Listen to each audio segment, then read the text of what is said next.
a new study this season that is a fairly heavy one when it comes to navigating questions of violence, conflict, and reconciliation. I thought it appropriate to start our time together with a prayer for reconciliation. So please pray with me.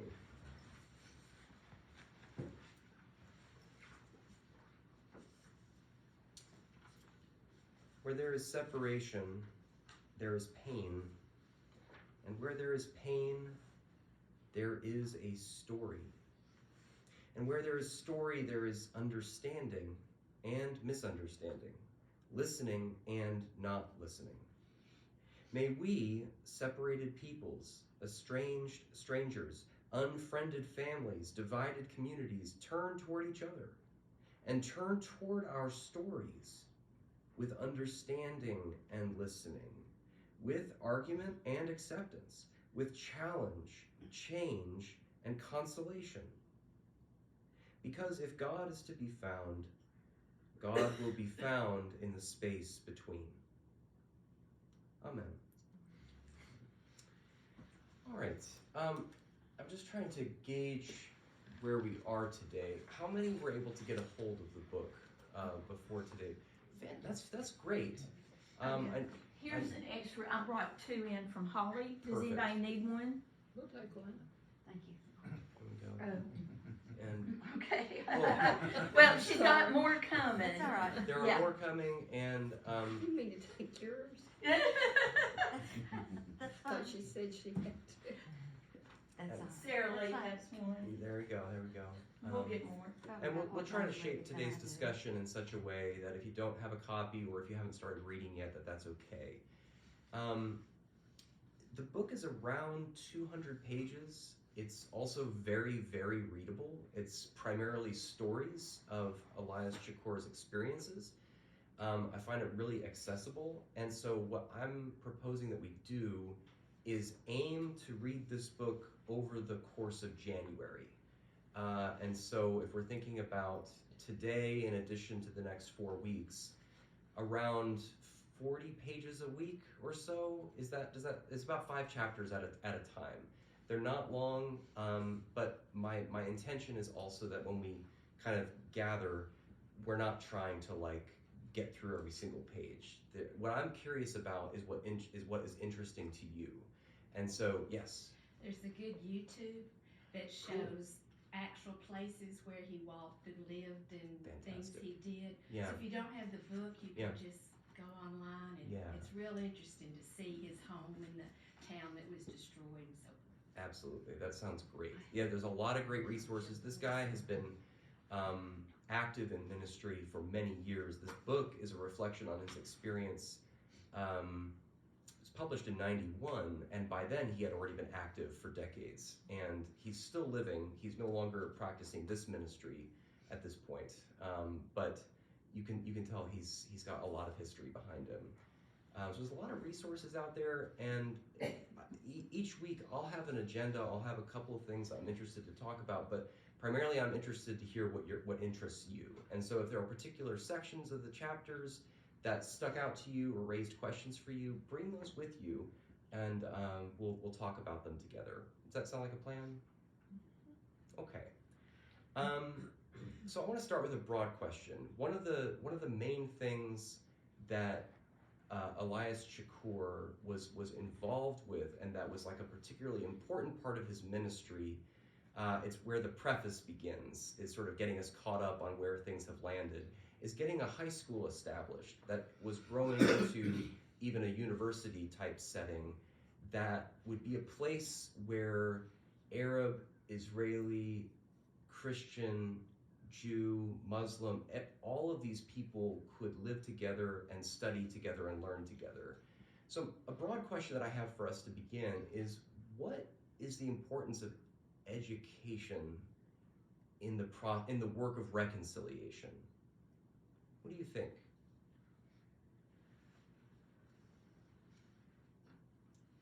I think if you understand the other cultures and the other religions, you can find that common ground. Mm-hmm. And it begins to break down some of those somewhat artificial barriers between people. So the journey toward reconciliation when we understand, sometimes we find things in common. Yeah. What else might we find as we learn about each other or learn about our pasts? I think we find out how many mistakes we have because we have stereotypical ideas in our heads about this group of people is this way. Yeah. All people like this do this. Yeah. And a lot of that information is biased and is passed by word of mouth. And we take it and use it according to our own experiences and then from our own prejudices based on that. And then it just escalates. Yeah. And it's tricky too. What we've learned from psychology is that we survive through bias and prejudice, right? We don't like to use that language, but the issue is that we can't be thinking about everything all the time, right? Wherever we are. And so we make assumptions and we use them to move through our world. The problem arises when those assumptions are false or when those assumptions are built on violence against other people. And we start living and moving through our world in ways that continue to perpetrate violence or to further misunderstanding and further the harm. And so that's where it becomes so important to interrogate those biases and those prejudices. And we can do that through education, right? We can do that through understanding. Let me ask one more time though, what else might we learn about in the process of learning about one another that might be important for reconciliation? About ourselves. We might learn a lot about ourselves. Yeah. Absolutely. Maybe we don't understand ourselves as well as we expect, right? And one thing is, I think, trying to understand the big, broad picture when we don't know personally any of these people. You know, in our culture, we don't come together. I think it's so wonderful when the kids get together with the Jewish children. You know, they get to know the person. And I think that's important. Absolutely. Personal interactions are crucial to this. Yeah. There's something about children having that experience, or young people. Exactly. Before, I mean, we're all kind of set in our beliefs and ways, but children are open to meeting people one-to-one and are a little less concrete in their beliefs. And I think experiences that expose them to kids of different backgrounds and faiths, I think they're more accepting of it. As we get older, become less and less accepting of differences too many times. Well, don't sell y'all self short. The fact that you're here and want to have a difficult conversation speaks volumes to me about the way that we can be lifelong learners, right? But yeah, there is something to be said for getting kids together and helping the wiring change a little bit in order to rework some of the world that we get. I have never had personal one-on-one experience with black people. You know, growing up, segregation was still rampant. Right. And not until we started fostering and had some black babies and got to know the families that took them and went to their churches, did I ever get to really personally know and interact with black people. Yeah. And those personal interactions make all the difference. This is one of the really crucial dimensions that lays at the heart of so much conflict. You can see it really clearly, I would argue, in our society, but you can see it really clearly in Israel-Palestine, where you've got neighborhoods that are very clearly cordoned off, and you've got settlements with walls over here, and you've got checkpoints and guards, and the geography keeps people separated and keeps people hostile, right? Jim Crow segregation worked the same way, right? Exactly. The geography is constructed such that we don't interact with one another except in very specific ways, and it preserves the animosity, the antagonism, and the harm. It also prevents us from confronting the prejudice and bias, right? Because we're not having to interact with each other on a regular basis, and so we can leave those biases intact. There's one thing that we haven't mentioned yet, but we're getting to it, that we might also learn through studying one another's histories, and that's learning about a history of violence and a history of conflict. And that might be critical to working out what a lasting peace would require, right? We have to really understand that, not just our commonalities, but our differences, and find a way to make peace and reconcile, when at the end of the day, it might mean that we're not ultimately the same. We're not ultimately seeking to just simply agree about everything, but to make peace. And that's something maybe a little more complicated, right? Well, let's start with one of the stories that Elias Chacour tells us. There's so much in here, and again, if something stuck out to you as you were reading, let's talk about it. But in chapter 1, he begins with a story about flying to a speaking engagement. He was doing this interview with the BBC series, and in order to leave Israel, he has to get on a plane. And as a rule, he talks about anyone with a Palestinian passport is, at this point, Palestinian nationality is not recognized. So he makes a point of telling the security guard that he's Palestinian, and he is promptly escorted to a holding room where all Palestinians are being specifically scrutinized, and Chacour would argue deliberately humiliated in the process of the security checkpoint. And I want to read just a couple of lines here and explore how this might give us a different perspective here, or what you see happening. So the guard is inspecting his luggage, and he said, this is on page 2, and he says, "What's your name?" And he's speaking Hebrew, which surprises the guard. And she says, "Mickey." And he says, "Mickey, do you know what we Palestinians will say to each other when we are released from here? We will look at each other very sadly and say, these poor Jewish police need to humiliate us to feel that they are powerful and secure. They are teaching us to hate them, but we will not learn the lesson. Do you know why?" She stared at me. "Because," he says, "hatred is corruption, Mickey, and we refuse to be corrupted by hatred. We will not react to what you do to us with the same treatment. We will act genuinely to find a way to liberate ourselves from this humiliation." This is the bit I'm curious to hear what you think about. He says, "You have known what it means to be oppressed and persecuted, but you have forgotten too quickly." What do you hear? What's he getting at? Again, like, think about this as a really intense interaction at TSA. Well, he's getting to the Jews being oppressed by Hitler. Yeah. And to remember how that felt, and how she needs to examine her conscience, because she's doing her job, but it seems as though they're taking some sort of delight in it, I guess, in his opinion. Strip searching everyone, and so, I don't know, it's in the name of safety, but not really, you know. Yeah, what is safety at that point, right? How do we define it? Safety for whom and in what way? It seems like they felt a need to keep the Palestinians in their place.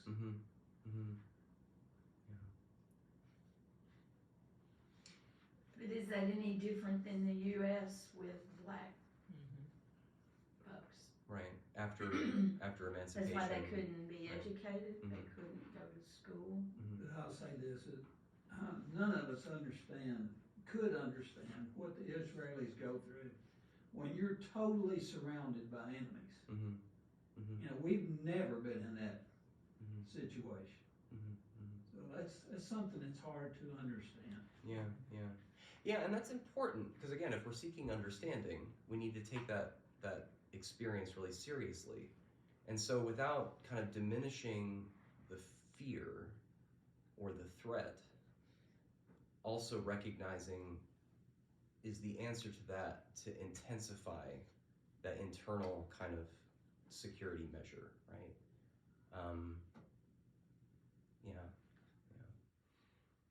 Well, let's keep pushing with this a little bit, because this would be an example of looking for common experiences, right? Of, we're being persecuted, you all have also known persecution. So towards the end of this chapter, he talks about when the head security guard comes in, and he says, let's see, it's actually on page 4, pardon me. This is on top of page 4. The guard says to him, "Where were you born?" And he said, and Shakur says, "In Biram." I sensed a slight movement among the people. The tragic story of the villages of Biram and Ikrit and the struggles of the residents to return are well known in Israel and occupied Palestine. Your father, the guard says, where was he born? In Biram. Your grandfather, in Biram. To which generation can you go back in Biram? Tapping my passport against his fingers, the policeman spoke with mock patience and courtesy. There's a couple of mannerisms from Shakur that cracked me up, and this is one of them. My chin jutted out, which caused my beard to point almost directly at the policeman's face. This was no longer a matter of checking security. Let me tell you a story, I said in a voice loud enough to allow everyone in the corner to hear. One of my forefathers was sitting under our fig tree in front of our house one day.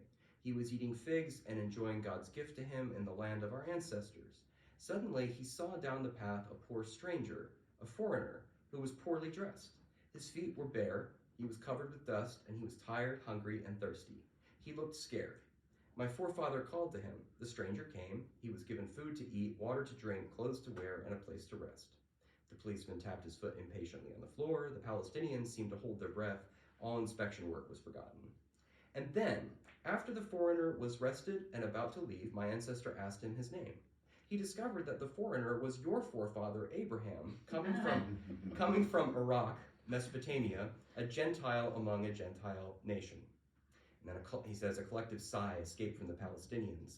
The words expressed every Palestinian's knowledge and belief. We belong to the land, and our ancestors have been in the land of Palestine for thousands of years. The young state of Israel cannot change that. And then the guard sends him away. All right, so what do we make of that reframing of the story of Abraham's arrival to the land as a sojourner? And I'm particularly interested in, it comes up in the title of the book, We Belong to the Land. Maybe I'll ask the question this way. What is the difference between a people belonging to the land and the land belonging to a people? Let me ask it that way.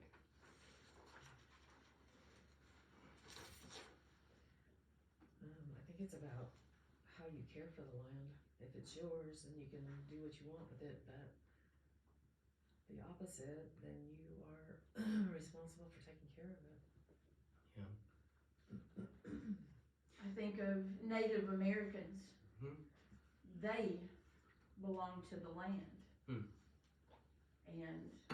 And the land belonged to them. That's right. Well, this is the question that I want to kind of, like, what's the tension between those two? We belong to the land belongs to us.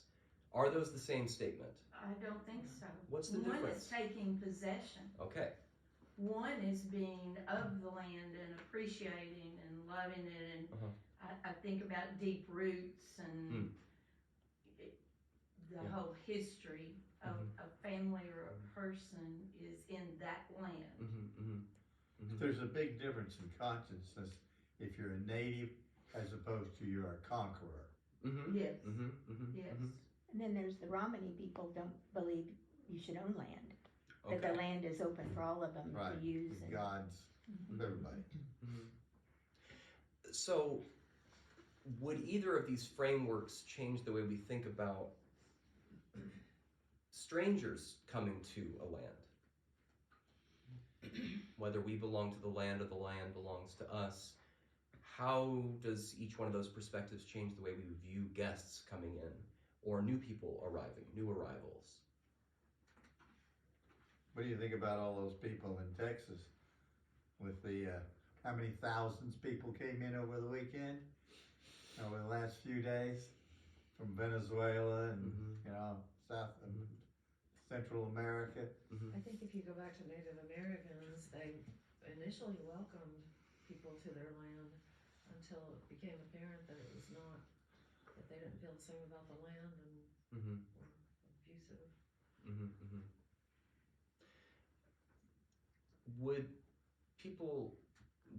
Would Israelis say they belong to the land too?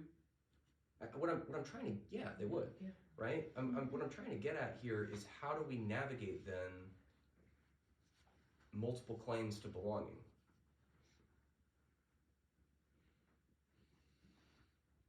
One is to fight about it. And, I mean, the course of world history Mhm. has basically been driven by the land Mm-hmm. because it's the source of substance, Mhm. subsistence Mm-hmm. for everybody, Mhm. and it becomes attached to it. Mm-hmm. But you can look all through American history, and it's a struggle over land. Initially, there was lots, as there was less. Mm-hmm. Because there's a lot, you have the Trail of Tears. The whites leave the Indians to the translation, but you look at the land as we belong to it because without it we can't survive. And you can welcome others to come in because they belong to the land as well, or you can say we own this land. I think saying you belong to it is different than saying you own it, because ownership is a legal concept that was imported to New England by the colonists when they came, and so it's really complicated, and it has not. It's what's interesting here. There's not a thing about religion, and what I need help on this is to sort out the places, the different culture. I mean, Arabic is not a religion. Right. Islam is, and I couldn't. One of the things I need some help with is to all the different references to different churches and everything here. But the land We're gonna is talk sort about of that, yeah. sort of fundamental. Yeah. Where does Yeah. sustainability come in that picture? Well, that's modern. Because some land wasn't sustainable because of it was arid or Right. didn't have others, and so what land we look to belong to land that supports us. On the other hand, there's some land that doesn't belong to anybody because anybody is someone who needs sustenance from the land, and there isn't any. But do we have a responsibility as far as the sustainability of the land? Can we keep welcoming all these immigrants? Well, if we belong to it, yeah, we have duties to it. I don't But know. I would think. Yeah, I mean, I think this is part of what I'm trying to help us push at here a little bit. If the land belongs to us, it strikes me that we imagine ourselves as having a greater claim of ownership that becomes mutually exclusive with other people's claims. This belongs to me, therefore it does not belong to you. If we belong to the land has a kind of claim upon us. And in navigating issues of sustainability, it does become a question of how we share or how the land shares that claim upon more than one group of people. So long as each group that comes in joins in a commitment to care for and join into kind of a reciprocal relationship with the land. Let me pose the question this way. According to the scriptures, who does the land belong to? There we are. Anybody know? Thank God. Yeah, you'd be right. This comes from Leviticus 25. And it's interesting. Does anyone know what Leviticus 25 is talking about as a chapter? It starts with the sabbatical year, the 7th year of release from debts, and it works its way toward the Jubilee year. And, after 49 years, that there would be a massive year of release of debts, release of slaves, and also a returning of ancestral lands to the ancestral families. But part of the crucial point here is the reasoning. According to Leviticus 25, the Lord says, the land shall not be sold in perpetuity. What that means is if you're going to sell it to make, reconcile accounts, it doesn't leave your family forever. And the reasoning for this is, for the land is mine. With me, you are but aliens and tenants. Caretakers. A recurring theme in the Torah is that remember that Abraham, your ancestor, was a sojourner in the land. And that often becomes a rationale for, so you must welcome the sojourner. And I think that's the bit that strikes me about this reframing of Abraham's origin story, is that it starts with the premise that Abraham was a stranger in the land. And so how is anyone supposed to treat strangers in the land? It's a question about immigration. It's the same one. We're told to welcome the aliens. Well, when you think back to the creation of Israel, the land was taken from the Palestinians to create Israel. Yep. And so it started out with a conflict situation. Yeah, it did. You took my land. Yeah. And there's a refrain there, again, in the Jewish law, that the stranger in your midst shall be as one of your citizens. You shall treat them as you treat your own citizens. In the Jewish law. Yeah. So, and again, the claim is, for remember, Abraham was a sojourner in the land. For remember, you were sojourners in Egypt. Yeah. So, yeah, what do y'all make of this so far? It's confusing. Well, this is interesting. Is it confusing or clarifying? I don't know. To me, it's kind of confusing. Why is it confusing? I can go around in a circle. I can, make my point and then come back around and contradict it. Yeah. Well, think Chicken about and egg. think about poor old Moses. Mm-hmm. And he brought all those people out of Egypt and brought them into the. Yeah. He never even got to go to where he wanted to go or where they were going. When you say it belongs to us, who's us? This is crucial. This is crucial. Yeah. How does that all bump up against the sovereignty of a nation and the brokenness when it comes to the ability to sustain massive numbers coming in? That to me is a puzzle. Yeah. Well, and I think the other question there is also one of international relations, right? If people are migrating to a place, we talk about this in terms of push factors and pull factors. There are reasons someone might desire to come to a nation because of opportunities that are there. There are also reasons they may desire to flee the place from whence they come because of particular factors going on there. Those are the push and the pull, right?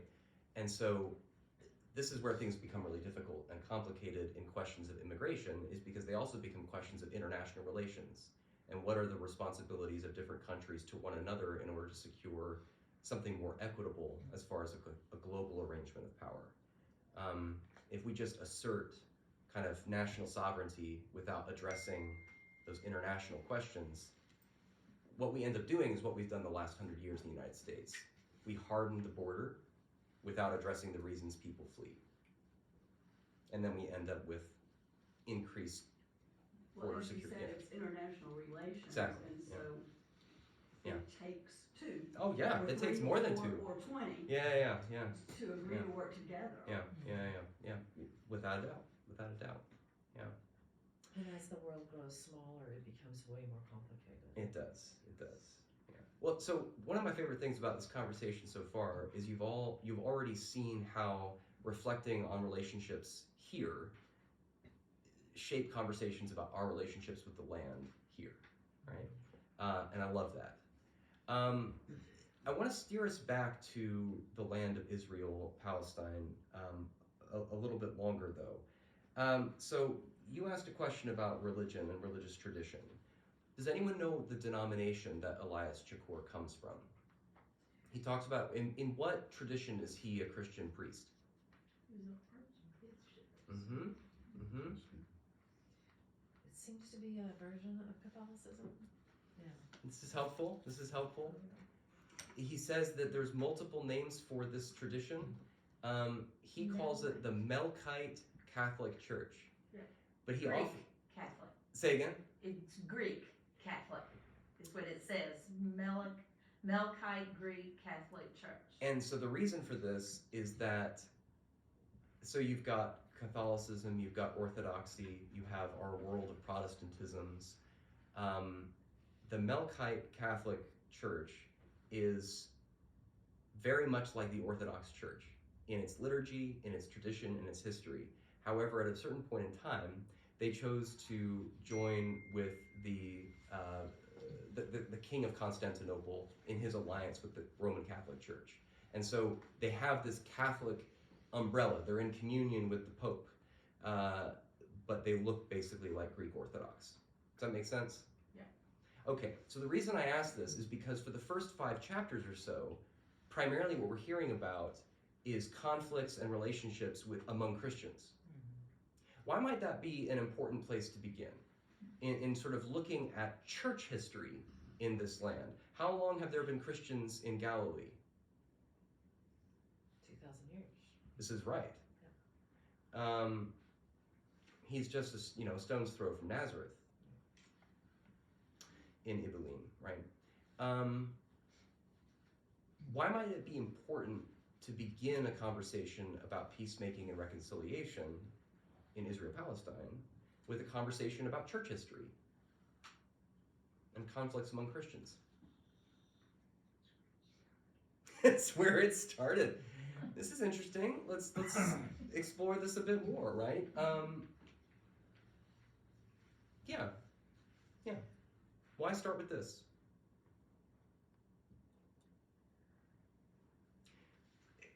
I'll push even on a direct story he tells. There's a whole chapter called Palm Sunday Prisoners. I love this so much. Yeah, go ahead. I feel that you have to know the history in order to make plans for the future. Absolutely. It's hard to know where to begin in peacemaking going forward if you don't understand the conflict of the past. And not only if you don't understand it, but if you haven't dealt with it.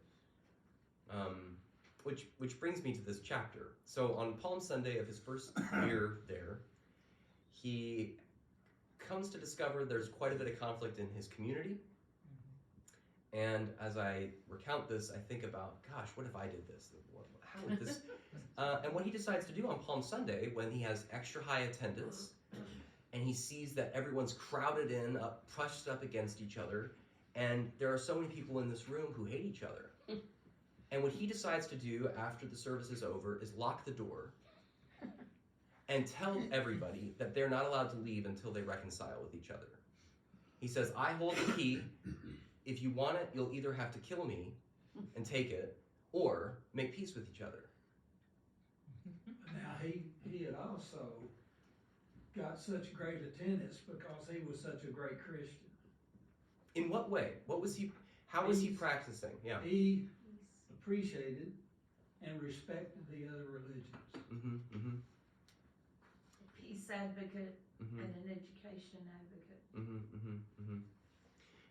And at this point, the other religions, he is in conversation with Muslims, but he's in conversation with the Greek Orthodox Church, right? That is to say, other Christians, but a community that shares mutual excommunication.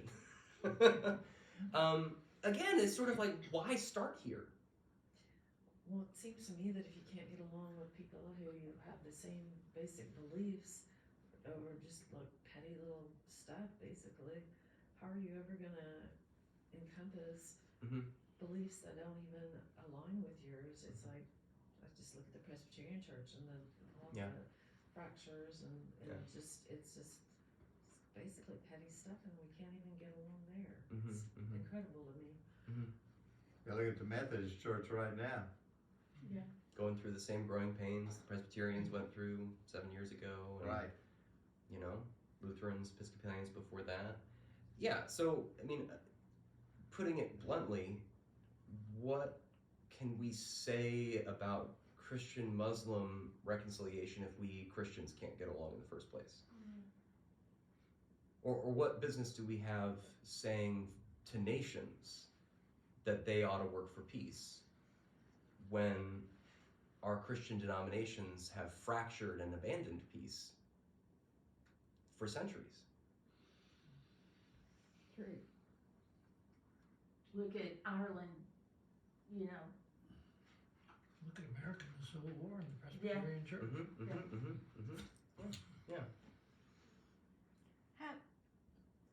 How does geography play into this? Say more, I'm wondering how Palestine got so divided up. And like we mentioned before that, you know, they're completely surrounded. Okay, and then in the Civil War, it became North versus South. Even though there were people on each side who were not going with the program. I don't know if, even locally, if the geography of our county might play a role in our views of other people. Yeah, with that, I mean, this comes back to who are you brushing shoulders with on a daily basis? And that says a lot. And maybe I should also ask, what neighborhoods don't you see on your commute to work or to the grocery store? Geography, I think, has everything to do with it. And so, to your point, how did the land get parceled up the way that it has? This map even is out of date at this point. And so I think what I'll do next week is bring in a map that shows over time the changes of the geography.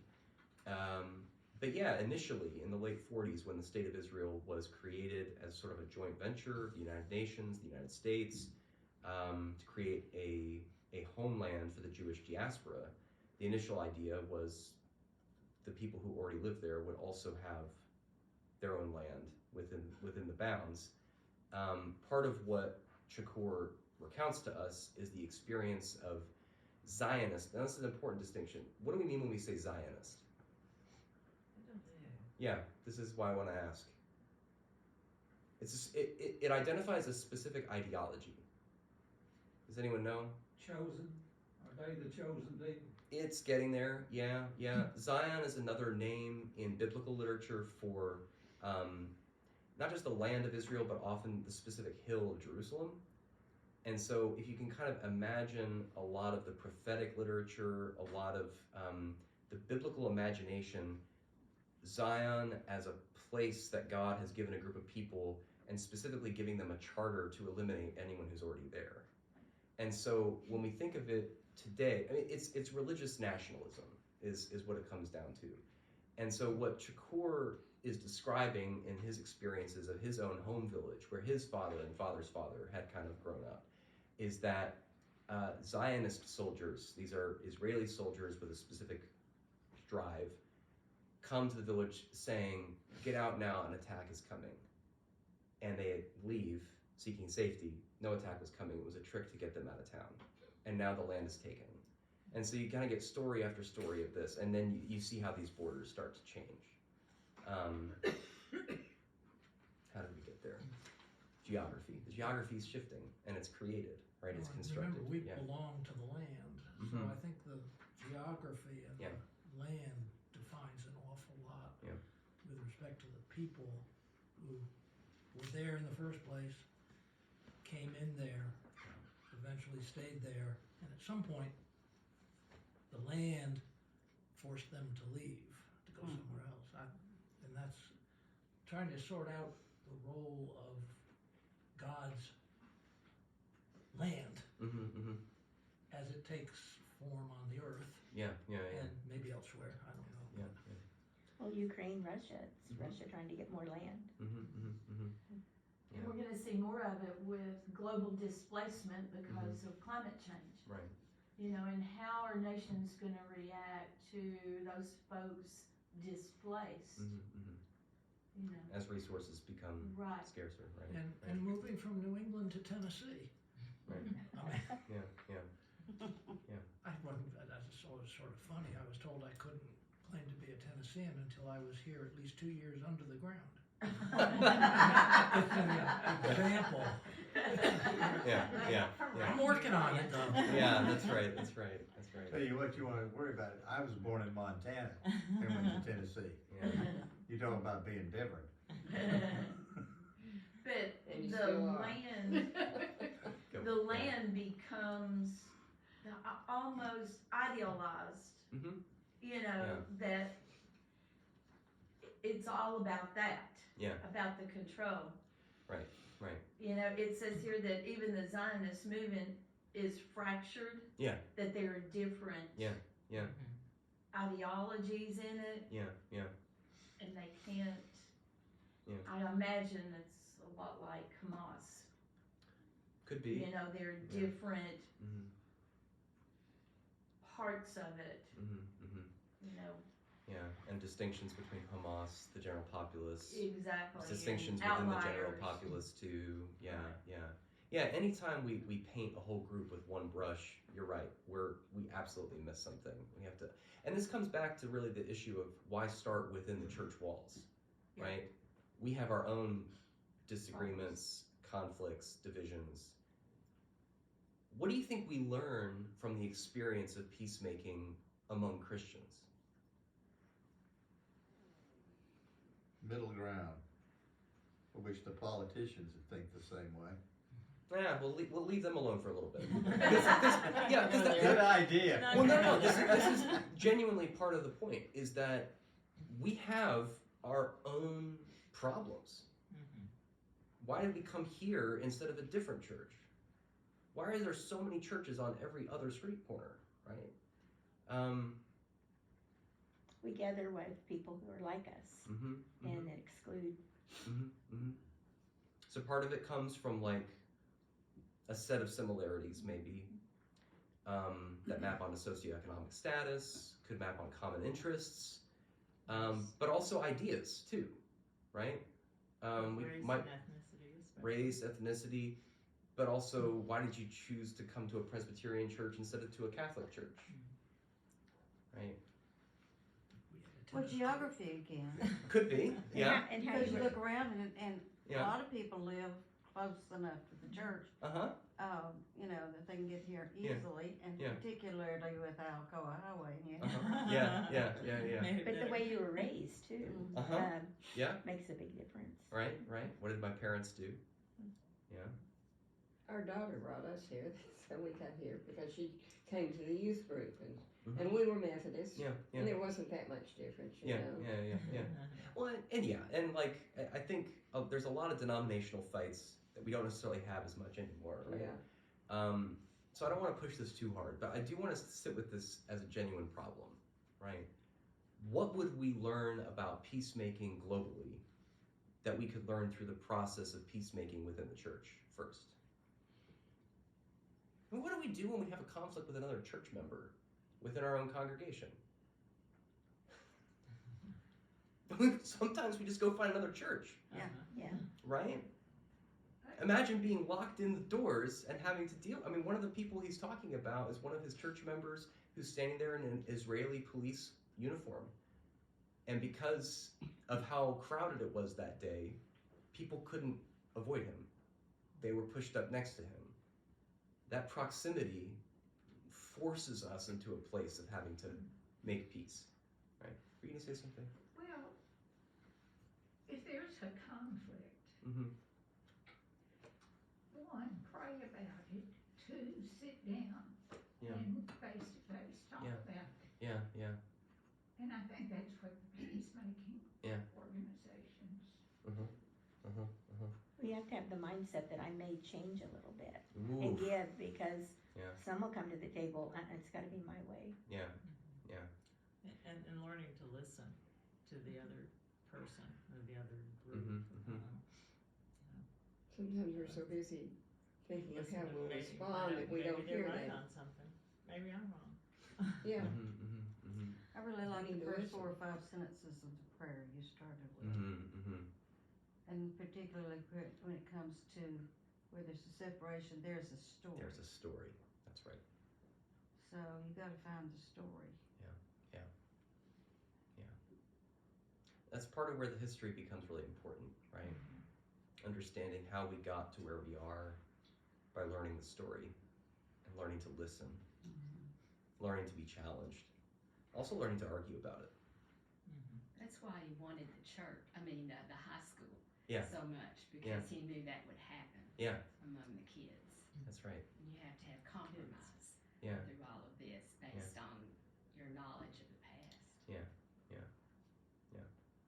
it's interesting though that one of our major points of battle now between Palestine and Israel and their communities is in our universities. It's true. U.S. universities. U.S.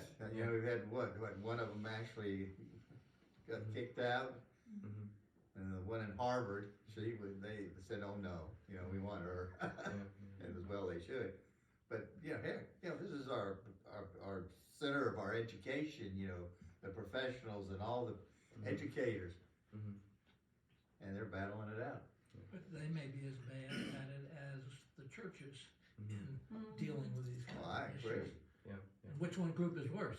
Let's have an argument about it, but never talk to them. Always talk back to somebody else.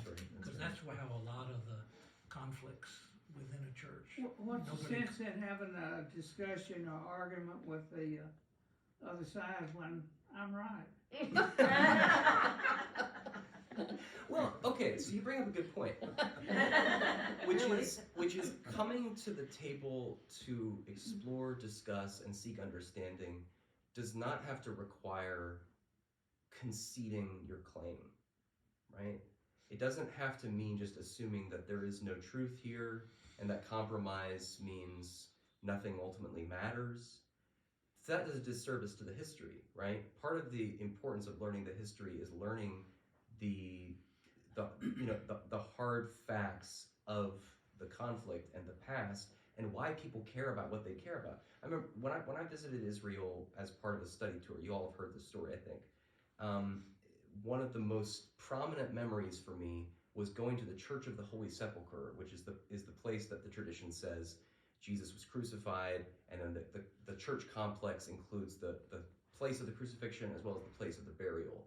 And that place where we say Jesus gave his life for the whole world is full of conflict. And you can pick every Orthodox tradition, Catholic tradition, and all of the priests have to stick to their special route as they move through the complex because the floor tiles have been divided up over who has claim to what place. The conflict was so bad they couldn't agree on who should hold the keys to lock the front door. And so the Muslims hold possession of the keys to the church. And this is the place where Jesus gave his life to bring us together in love, right? Now, here's the question. You walk into that place and you say, stop it, right? Like, just get along. And it's like, they didn't decide this morning to start fighting about this. There's thousands of years of history, conflict, and if you don't deal with that and the seriousness of the conflict, then you don't establish a lasting peace, right? And so it might start with, why bother talking if I'm right? Well, maybe, start with a healthy dose of, I'm right, but I might also learn something. And then you're starting with a chance at an honest conversation. As I was reading this, I was thinking back to the 12 tribes. I mean, all the way back to the 12 tribes. And as soon as they got their little plot of land, they started bickering and fighting. It's just amazing to me. This is right. Yeah. Because to me, Dave, there's the question of how does that conflict, how does that look to outsiders? Yeah. And what does it do? When we are trying to draw others into a relationship with the God we serve. Yeah. I think, for the sake of time, I think this is a good place to close our discussion. In John 17, Jesus offers a prayer for his disciples at the Last Supper. In most Bible translations, the heading is the high priestly prayer of Jesus. And what he prays is that his disciples might be one, that the world might know that, he's saying to his Father, that you have sent me. Which is to say, if they are not one, how is the world to know that anything we say is true? And you're exactly right. It compromises the message completely. If our message is one of love, the God who is love came to set the world free from hate, from evil, from sin, to fill us with God's love. How is the world to trust anything we say about love if we can't love each other? It might be, in fact, that in working out that peacemaking process of love, that may be our best tool of mission. Let's close there, friends. Thank you so much for your attention to a really tough conversation. But again, please go ahead and get a hold of the book. We're going to aim to look, we might double dip back into some of these chapters again, but imagine kind of moving forward with chapters 6 through 10 for next week. Does that sound like a plan? But again, we can circle back around. We didn't even talk about the responsible, who is the church grounds caretaker, who is kind of a nightmare. Yeah. Anyway, all right. Thank you all so much.